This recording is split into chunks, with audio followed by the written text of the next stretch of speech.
Alors soyez les bienvenus ce matin à vous tous qui êtes là, même pour les premières fois. Vraiment que Dieu vous bénisse, que Dieu vous fortifie. Puis à tous ceux qui sont sur Internet, qui sont là, les internautes, vraiment que Dieu pose sa main sur votre vie.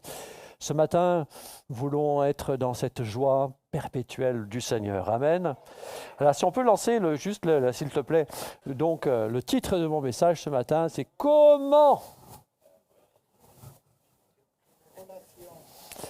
Comment avoir de bonnes relations? Amen. Alors j'aimerais qu'on puisse prier le Seigneur et de lui demander sa grâce sur notre vie pour que notre cœur soit ouvert par rapport à tout ce qui sera dit à travers ce message. Mon Père Céleste, ce matin, nous sommes devant toi, Père. Ah, mon Père, nous sommes vraiment dans la joie. Dans la joie, Seigneur mon Dieu, non pas par rapport à des circonstances qui sont bonnes, mais même quand c'est mauvais, Seigneur. Parce que nous savons, Seigneur mon Dieu, que notre joie, elle ne dépend pas des circonstances, mais notre joie, elle dépend de toi, Seigneur. Alors alimente notre cœur de joie à être heureux, heureuse de la vie que tu nous proposes sur cette terre. Quelle belle expérience que nous sommes en train de vivre. C'est vrai, de marcher comme toi-même tu as marché sur cette terre. Alors Père, je te remercie pour ce miracle, pour cette grâce que tu nous permets de vivre. Nous prions ce matin, Père, pour que, à travers ce message, tu puisses nous parler les uns aux autres. Que notre cœur reste toujours ouvert face à une parole sensible à notre esprit. Nous te demandons ta grâce. Nous prions, c'est vrai, Père, pour tous ceux qui sont malades, qui n'ont pas pu se joindre parmi nous, Seigneur mon Dieu. Nous voulons avoir un cœur missionnaire en pensant à tous ceux qui sont dans ces situations terribles de la Turquie et de la Syrie, Seigneur. Et Seigneur, nous te prions de bénir les secouristes, de bénir peut-être aussi ces hommes et ces femmes qui sont encore ensevelis et qui attendent avec impatience une main secourable. Ah, mon Père, tu poses tes mains, Seigneur. Et à travers le deuil de certains, de la joie de certains, de retrouver des familles disparues, Seigneur, nous te demandons de bénir, c'est vrai, la Turquie et la Syrie dans le nom de Jésus. Amen. Que Dieu soit béni. Voilà, ce matin, dans ce titre, comment avoir de bonnes relations les uns et les autres, en étant toujours dans la vision de l'Église, qui, je rappelle, est la communion fraternelle, ce but que nous poursuivons depuis 2022-2023, eh bien, je vous propose ce message qui sera en deux parties, parce qu'il est assez long, je ne voulais pas être trop long non plus, c'est comment avoir de bonnes relations. Alors ce matin, je vais essayer d'être pratique dans ce message, en parlant bien sûr de nos relations et comment les aborder. Je dirais même comment choisir et soigner nos relations les uns avec les autres. Nous avons vu les dernières fois dans les messages que nous avons passés sur la communion fraternelle, nous avons dit une chose, c'est que Dieu est un être relationnel. Dieu est un être relationnel parce qu'il l'a voulu et il nous a créés ainsi selon son image. Voyez-vous, mes amis, dans l'histoire de l'humanité, c'est un Dieu qui a voulu étendre ses relations, c'est vrai, car avant même que la création de la terre, des humains ou même de nous-mêmes, il y avait déjà un monde que Dieu a créé, un monde spirituel où Dieu parlait, avait des relations. Je ne parle pas des relations dans un autre monde, un monde extraterrestre, et pas tout ça, mais un monde spirituel. Un monde spirituel où Dieu avait des relations. Où Dieu avait des relations avec la Trinité, Père, Fils et Saint-Esprit. Mais la Bible nous dit aussi que Dieu avait des relations avec des êtres spirituels que nous appelons les anges. Et parce que Dieu est un être relationnel, c'est pour cela qu'il nous a créés. Et quand cette relation avec l'humanité a cessé à cause du péché d'Adam et Ève, et depuis la chute de l'homme, Dieu, il s'est empressé de mettre quelque chose en place. Il a mis quelque chose en place pour rétablir ses relations. Et ce quelque chose qu'il a mis en place, ici je parle que Dieu a payé même le prix fort pour pouvoir le mettre en place, bien sûr, c'est en envoyant son Fils Jésus-Christ à la croix de Golgotha. Et avec ce but que Dieu visait, c'était simplement pour rétablir les relations qui étaient brisées et cassées. Et Dieu a payé le prix fort, c'est ce que la Bible nous parle. Et c'est pour cela que, mes amis, ce matin, nos relations, elles jouent un rôle très important dans nos vies. On voit beaucoup de livres avec différents auteurs, avec des titres accrocheurs, comment réussir sa vie. Et moi, je crois que pour réussir sa vie, il faut d'abord, avant tout, réussir ses relations. Réussir sa relation avec Dieu, mais aussi réussir ses relations entre nous, les uns avec les autres. Je ne sais pas si vous connaissez cette citation, mais sûrement vous la connaissez. C'est « On ne choisit pas sa famille, mais on peut choisir ses amis ». Vous connaissez cette citation? Pas facile. On est dans un foyer, mais par contre, ses amis, on peut les choisir. J'ai trouvé sur Internet un graphique avec des cercles. Et ce graphique avec ces cercles représente un petit peu l'être humain dans ses connaissances, aussi bien les jeunes comme les moins jeunes. Et il y a plusieurs zones, un cercle intime et ainsi de suite, qui s'étend. On voit le premier, c'est les liens capitaux, le couple, les enfants. Le deuxième cercle, c'est les amis. Le troisième cercle, c'est les camarades de soirée, d'activités associatives, etc. Et puis un cercle qui s'étend encore plus davantage dans notre entourage, c'est les partenaires, les collègues. Et puis il y a aussi ce dernier qui est là, ici, ce sont les vagues connaissances. Et lorsque je parle de vagues connaissances, je parle de ces connaissances qui sont fortuites, c'est-à-dire ces relations qu'on peut avoir avec le boucher, avec le boulanger. Je parle aussi des moments de ces relations avec ces personnes qu'on peut être dans une salle d'attente d'un médecin et qu'on discute avec des gens. Ce sont des relations qui sont fortuites, qui sont comme ça sur l'instant présent. Et c'est à nous, amis, ce matin, qui nous appartient de choisir et de faire entrer dans nos cercles d'amis, c'est vrai, qui nous choisissons, qui nous voulons. Et Jésus lui-même, parce qu'on pourrait dire quand même, mais Jésus lui-même a opéré comme ça. Jésus a fonctionné comme cela. La Bible nous dit que Jésus, il a aimé tout le monde, c'est vrai, tout le monde entier et toutes les personnes qu'il a côtoyées, il a aimé ces personnes. Et pourtant, Jésus a donné à manger qu'à 5000 personnes. Et si on voit même que Jésus va restreindre son cercle, il n'a formé que 70 disciples, qu'il a envoyés après 2 par 2. Même sa garde rapprochée dans un cercle encore plus réduit, il avait les 12 apôtres avec lui. Les 12 apôtres qui étaient là aussi avec lui. Et puis même en étant réduit davantage, vous le savez pour certains, il y avait ses 3 amis, donc Pierre, Jacques et Jean, qui étaient dans son cercle intime. Même Jésus a fonctionné comme ça, et même nous-mêmes aussi, nous avons des relations avec certains qui sont plus proches que d'autres, et plus loin avec les autres aussi. Et nous devons réaliser, mes amis, qu'il y a des relations qui s'imposent à nous, et il y en a que nous choisissons. Eh oui. Et j'aime ce passage où, pour faire passer, c'est vrai, d'une personne intime, beaucoup plus proche de nous, j'aime ce passage de Jésus qui va dire ici, dans Jean, chapitre 15, verset 5. Voici ce qui est écrit. Je ne vous appelle plus serviteur, parce que le serviteur ne sait pas ce que fait son maître, mais je vous ai appelé ami. Parce que je vous ai fait connaître tout ce que j'ai appris de mon Père. Jésus n'a pas dit cette phrase-là à tout le monde. Mais si on fait un petit peu, un peu de théologie et que nous regardons, on ne peut pas prendre cette phrase comme ça et la lancer comme ça. Il faut prendre la phrase que Jésus a dit, mais la remettre dans son contexte.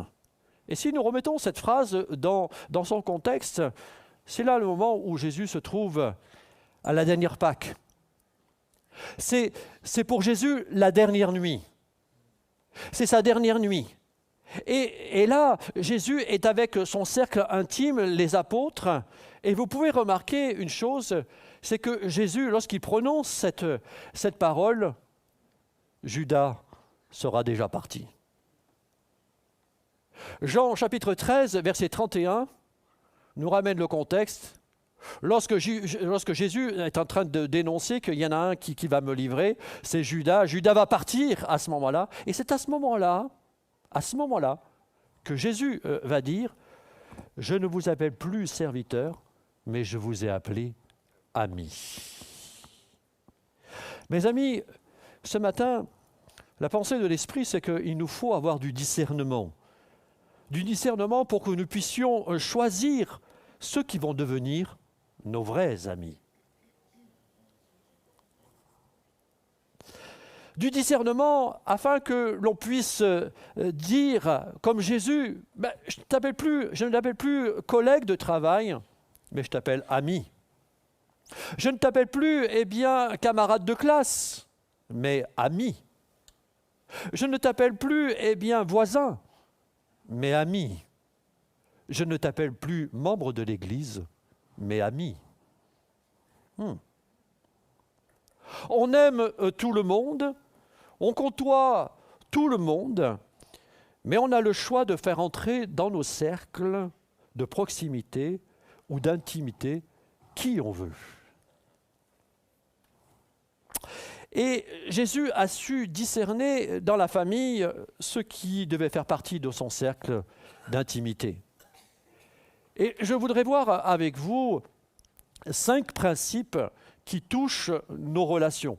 Et ce matin, nous en verrons que 2, et les 3 autres, nous les verrons la prochaine fois, pour pas que ça fasse trop long. Alors, le premier principe que nous pouvons trouver qui touche nos relations, c'est celui-là. Écoutez bien. En choisissant nos relations, nous choisissons l'orientation que nous voulons donner à notre vie. Je répète. En choisissant nos relations, nous choisissons l'orientation que nous voulons donner à notre vie. Il y a une citation que j'ai trouvée qui est à la fois remplie d'humour et qui veut bien dire ce que ça veut dire.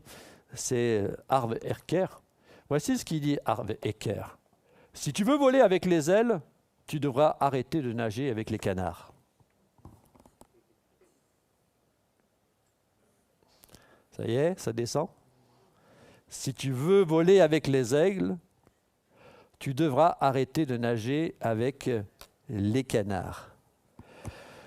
Dans ma version à moi, je pourrais traduire ici, si tu veux prendre une autre direction, si tu veux prendre un envol dans ta vie, prends de l'altitude pour ta vie, arrête de barboter avec les canards. Sois un aigle. Et il y a un principe fondamental qu'on dit, et que vous savez aussi, c'est on ressemble aux personnes que nous fréquentons le plus. J'ai trouvé un témoignage d'un de mes collègues qui m'a rapporté ce fait. Voilà, en Ouganda, l'armée, ils ont trouvé un homme dans la forêt en Ouganda, et cet homme, il avait 41 ans. Et cet homme, quand ils l'ont découvert dans la forêt, il marchait pas comme les hommes. Il ne savait pas s'asseoir sur une table ou sur une chaise comme les hommes. Il mangeait des racines. Pourquoi ? Parce qu'il avait été élevé pendant toute sa vie avec des singes. Et cet homme fait aujourd'hui encore la une où, c'est vrai, rappelle un petit peu ce que nous venons de dire, parce qu'il a du mal à s'adapter encore. Cette réalité, cette triste réalité, c'est que l'on ressemble à ceux que l'on fréquente le plus. Et ma question ce matin pour vous, jeunes comme moins jeunes, et toi, à qui veux-tu ressembler? À qui veux-tu ressembler? Tu ressembles à qui? Et ça, c'est aussi bien pour les jeunes comme pour les moins jeunes. J'aime cette parole que nous trouvons dans la Bible avec des mises en garde, si on peut dire. Nous trouvons ça dans la version Semeur, dans 1 Corinthiens, chapitre 15, verset 33. Attention, vous voyez, il y a une mise en garde. Attention quoi? Qu'est-ce que dit la Bible aujourd'hui? Attention sur quoi? Ne vous y trompez pas. Les mauvaises compagnies corrompent les bonnes mœurs. J'ai pris dans une autre version la parole de vie et regardez ce qui est écrit. Très intéressant. Attention, les mauvais amis poussent à faire le mal. Ça veut dire beaucoup de choses, ça. Les mauvais amis poussent à faire le mal. Un autre passage qui est très intéressant aussi pour nous, pour notre réflexion ce matin, dans nos relations, le voici. Celui qui fréquente les sages devient sage, mais celui qui se plaît avec les insensés s'en trouve mal. Dans une autre version, la parole de vie, c'est ce verset-là qui nous parle aussi les uns les autres. Si tu vas avec les sages, tu deviendras sage. Si tu fréquentes les sots, tu auras des ennuis. Et tout cela, ce sont des avertissements pour notre vie. C'est la raison pour laquelle nous sommes obligés, je dirais, de choisir nos relations.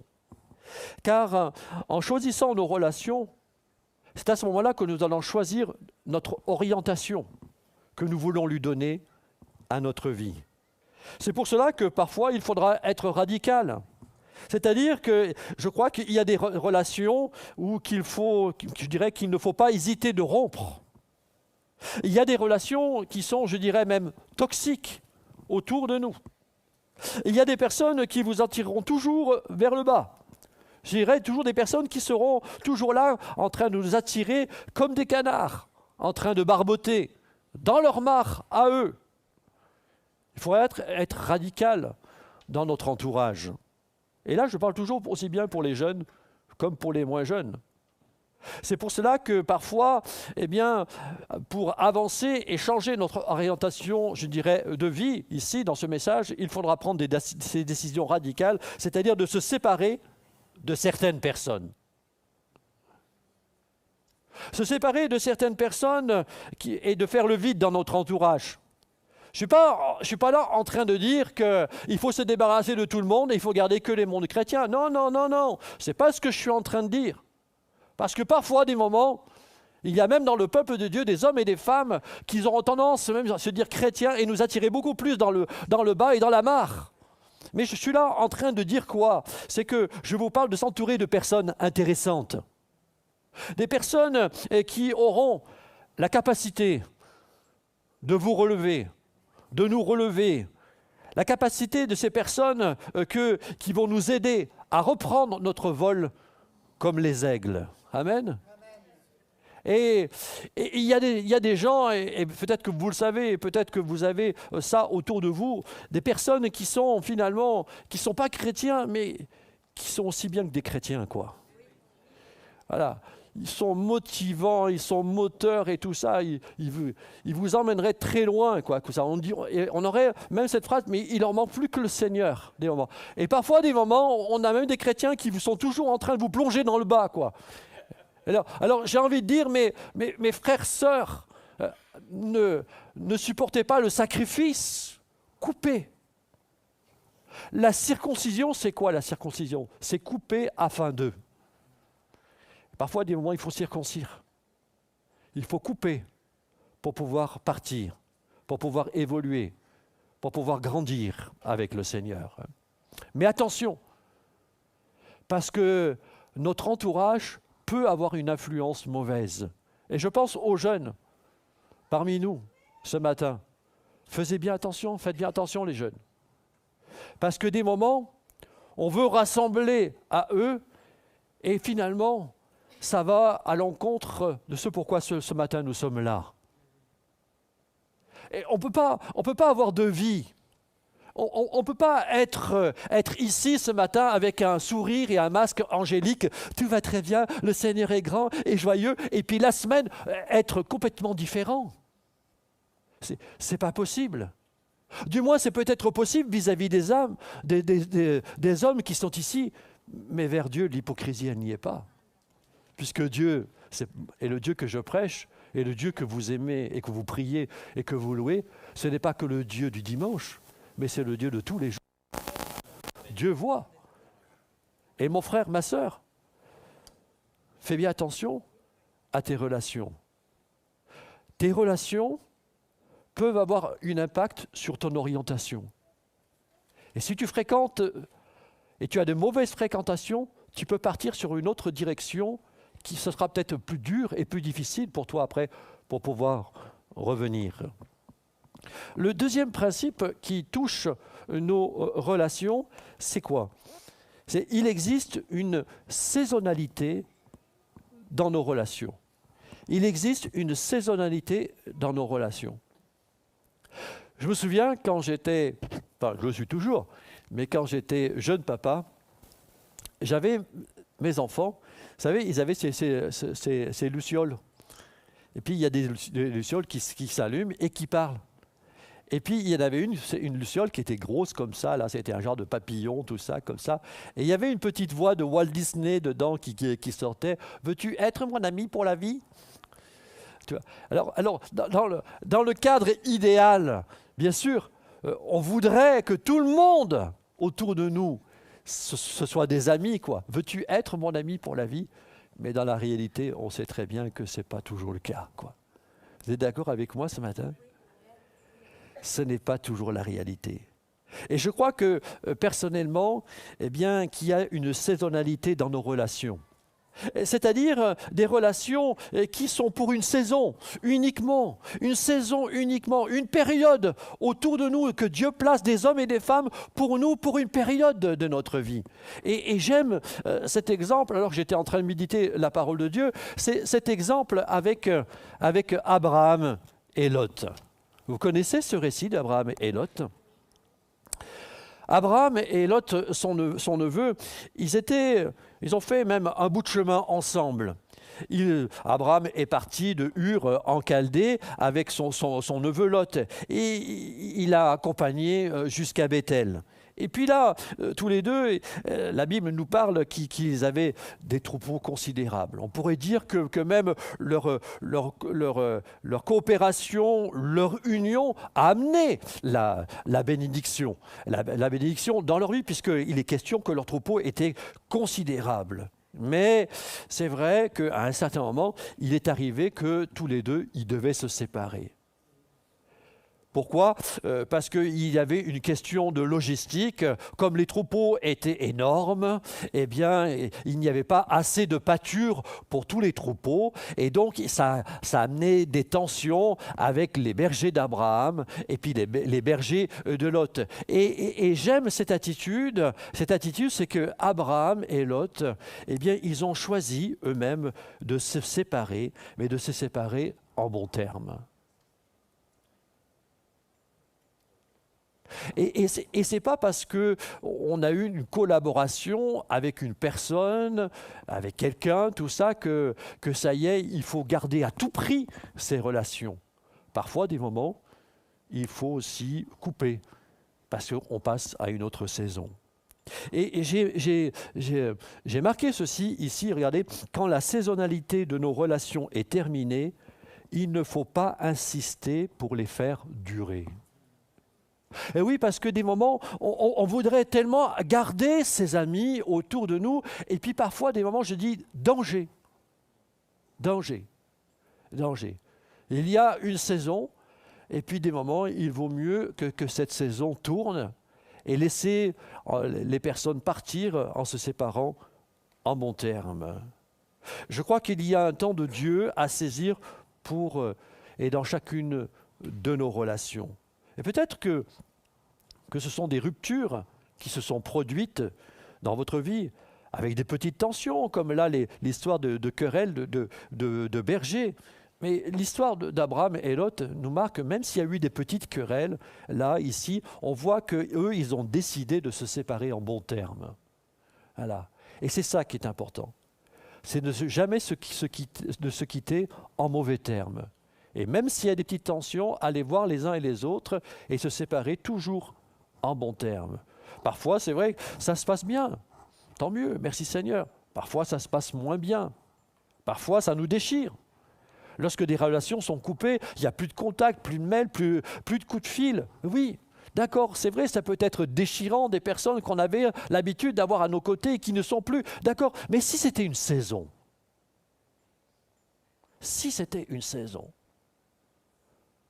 ne gardons pas. Et Abraham ne pouvait pas garder Lot avec lui, parce qu'il y a des petites querelles, il y aurait peut-être eu davantage de choses. Et nous-mêmes, et parfois même en tant qu'Église et en tant que pasteur, moi, je n'ai pas la vocation de garder tout le monde. Ici, on a construit une salle qui peut contenir environ 300 personnes. Merci Seigneur. Mais la porte est ouverte. C'est-à-dire que les gens sont libres, c'est un lieu public de rentrer et de repartir. Nous sommes libres, nous ne sommes pas attachés les uns. Mais nous devons avoir cette liberté. Il y en a certains qui sont partis pour une autre saison. C'est leur vie. Mais ce qui est important pour nous, eh bien, c'est d'être ici, dans ce lieu, quand on est dans la bonne saison. Amen. Et c'est ça. Que Dieu fasse la grâce à chacun et à chacune, que nous puissions nous retrouver toujours, c'est vrai. C'est ça qui est important. Il y a des saisons pour chacun et chacune.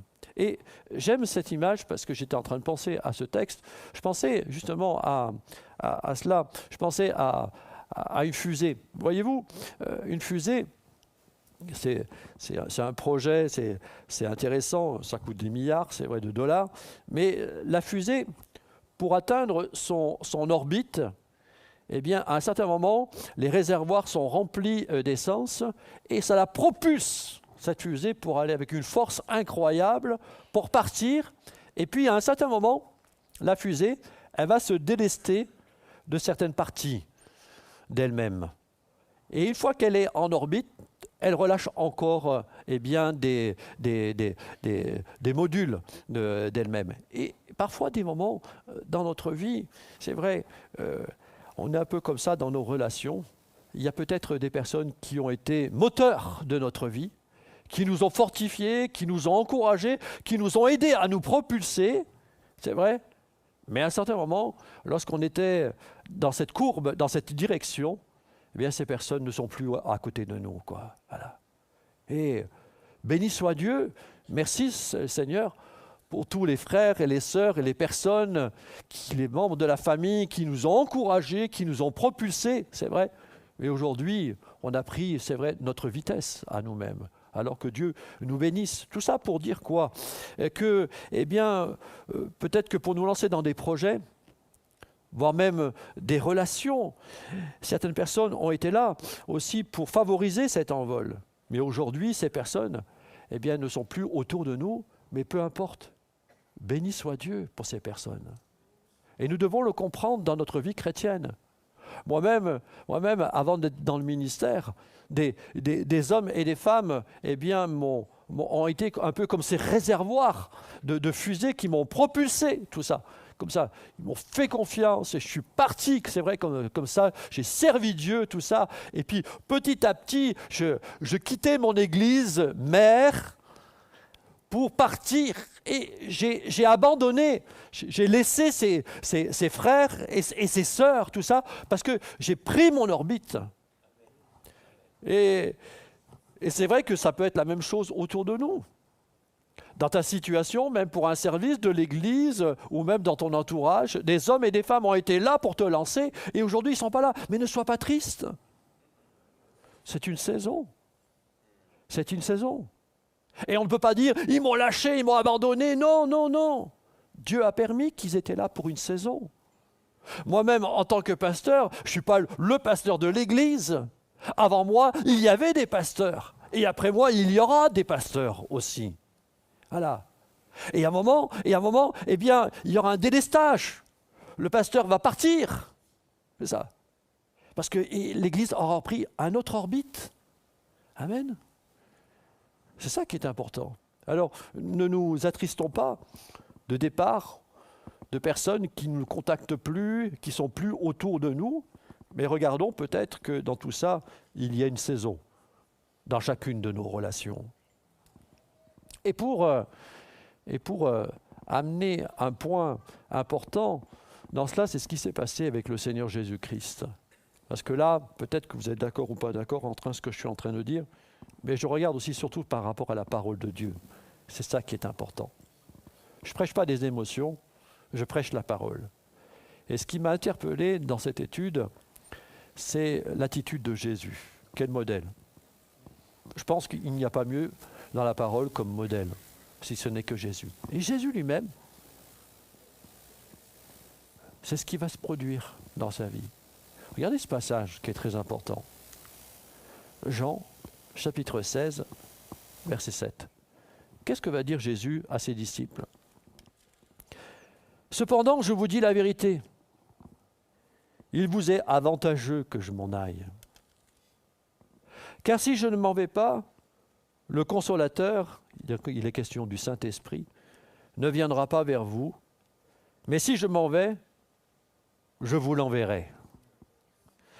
Il vous est avantageux que je m'en aille.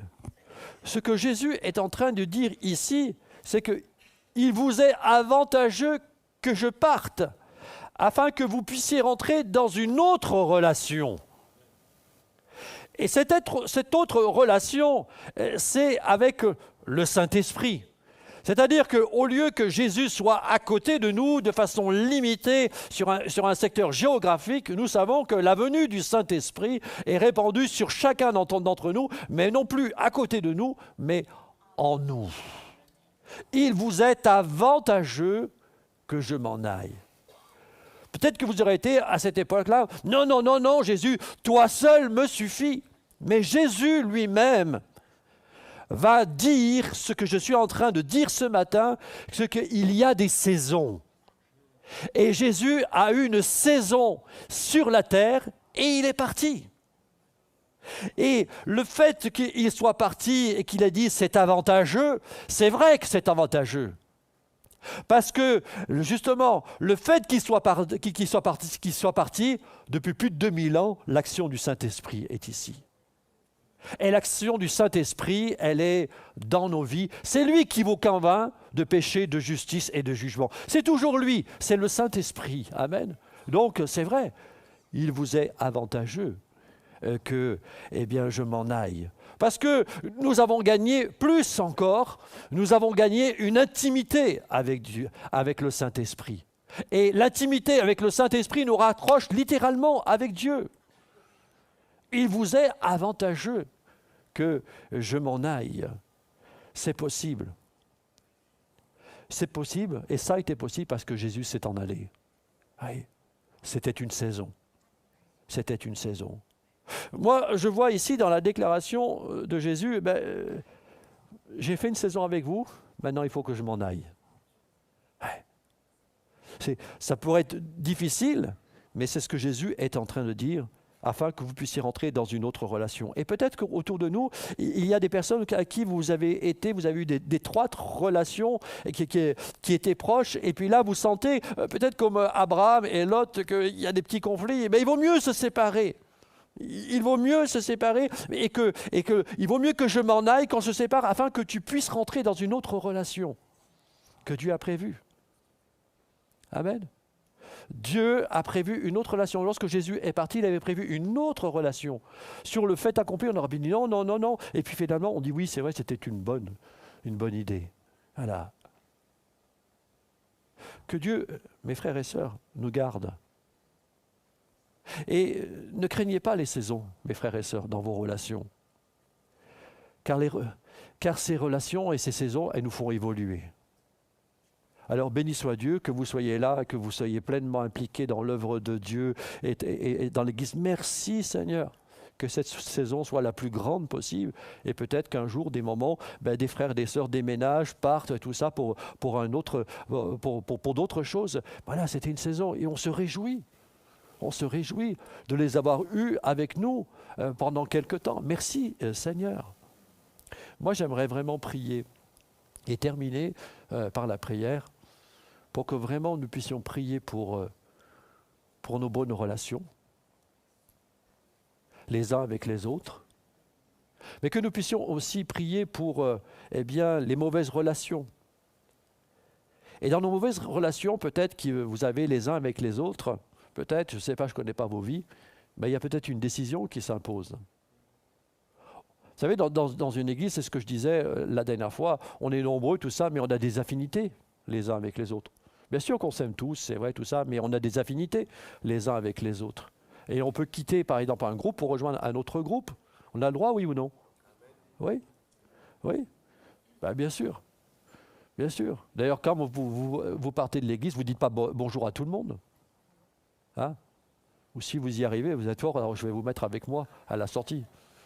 Hein? Donc, on a des affinités les uns avec les autres. Vous êtes d'accord avec moi? Voilà. Et puis parfois, des moments, Dieu permet qu'on quitte une personne qu'on a aimée, mais qui est toujours là, mais on s'est parti sur une autre personne. Et l'autre dit, finalement, j'étais avec elle, et là, voilà ce qui est arrivé, tout ça, elle m'a abandonné, c'est pas normal, et tout ça. Et oh, c'est rien passé. C'était une saison. Il faut accepter ces choses-là. Mais peut-être que si je pars avec quelqu'un, d'autres aussi, je vais peut-être évoluer. Et c'est ce que Dieu veut. Amen. Alors prions pour cela. Et puis, vraiment, que je pense beaucoup à la jeunesse aujourd'hui. Hein, c'est vrai, qui s'assemblent se ressemblent. Je ne sais pas quelle est ton influence. Vous savez, des moments, les jeunes, des moments, parce qu'ils ont un groupe de musique, alors ça y est, ils s'habillent comme eux, ils parlent comme eux, et voilà. Des moments, ils se laissent influencer, des moments même trop, des moments, et puis des moments, ça part des moments à la dérive, quoi. Mais nous, en tant que chrétiens, on veut se laisser influencer que par le Seigneur. Amen. Parce qu'avec le Seigneur, ça dure. Eh oui. Hein, ceux qui sont nés du siècle dernier, les pantalons à pente large et puis les paillettes et tout ça, aujourd'hui, vous aurez l'air ridicule, aujourd'hui. On est d'accord? Et pourtant, à cette époque, vous étiez vraiment dans le vent. On est d'accord. Et les cheveux longs et les punks et tout ça, les cheveux en couleur. Voilà, aujourd'hui, vous aurez l'air ridicule. On vous dirait c'est le carnaval. Et pourtant, à cette époque, vous allez dire, je suis vraiment à la mode. Tout ça. Voilà, les modes passent. D'accord? Mais le Seigneur reste toujours le même. Amen. Alors, cherchons toujours à avoir ces relations fraternelles les uns avec les autres. Voilà. Et puis, si on peut, parce qu'il y a des tensions, se séparer toujours en bons termes. Voilà, c'est ça qui est important. Voilà. Et puis si une saison, la personne, on n'a plus de nouvelles, plus de contact, oui, parce que c'était une saison. Voilà. Mais regardons pas à ce qu'il y a eu avant, mais regardons à la nouvelle saison qui se propose à nous. Amen. On prie ensemble. Mon Père Céleste, nous voici encore devant toi ce matin. Et c'est vrai, Seigneur mon Dieu, que dans ta parole, tu nous parles, c'est vrai, dans ce cercle intime que tu ne nous appelles plus tes serviteurs, mais tes amis. Mon Père, c'est vrai que notre désir, c'est de rentrer dans ton cercle d'intimité. Nous voulons, Seigneur mon Dieu, pas être de loin, mais nous voulons rentrer dans ton cercle d'intimité, d'être proche de toi. Alors, Seigneur mon Dieu, nous ne voulons pas nous laisser influencer par le monde, mais nous voulons nous laisser influencer par toi. Que plaise à Dieu, que ce soit aussi bien la jeunesse, que ce soit même les plus anciens, que nous soyons toujours attirés par toi, Seigneur. Et comme un aimant, tu nous attires, Seigneur, et être toujours plus près de toi, Seigneur. Te demandons, Seigneur mon Dieu, aussi dans nos saisons que nous avons les uns et les autres, de ne pas, Seigneur, se morfondre ou de tristesse parce que quelqu'un nous a quittés, parce qu'il est parti avec un autre groupe, avec une autre personne.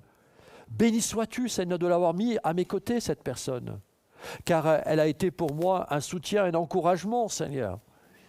Et aujourd'hui, elle part, mais tu as prévu une autre saison, une autre relation pour moi, Seigneur mon Dieu. Et je te bénisse là, Père. Père, je veux te prier aussi pour mes relations. Donne-moi la sagesse et aussi le courage que lorsqu'il y a des tensions, de pouvoir toujours me séparer en bons termes. Toujours en bons termes, Seigneur mon Dieu. De pas, Seigneur, être méchant, Seigneur, et de dire toutes sortes de mauvaises pensées parce qu'un tel ou une telle est parti, Seigneur mon Dieu, ou parce qu'il y a eu des tensions. Mais Seigneur, c'est notre part, c'est notre rôle à faire. Alors Seigneur mon Dieu, comme tu le dis dans ta parole, c'est vrai, il m'est avantageux que je m'en aille. C'est vrai, Seigneur mon Dieu, que parfois il vaut mieux s'en aller pour faire rentrer l'autre dans une autre relation. Nous ne voulons pas être, Seigneur, des personnes toxiques vis-à-vis des uns et des autres. Nous voulons, Seigneur mon Dieu, au contraire, bénir. Et je te prie, Seigneur, vraiment de bénir chacun d'entre nous ce matin dans nos relations. Au nom de Jésus. Amen.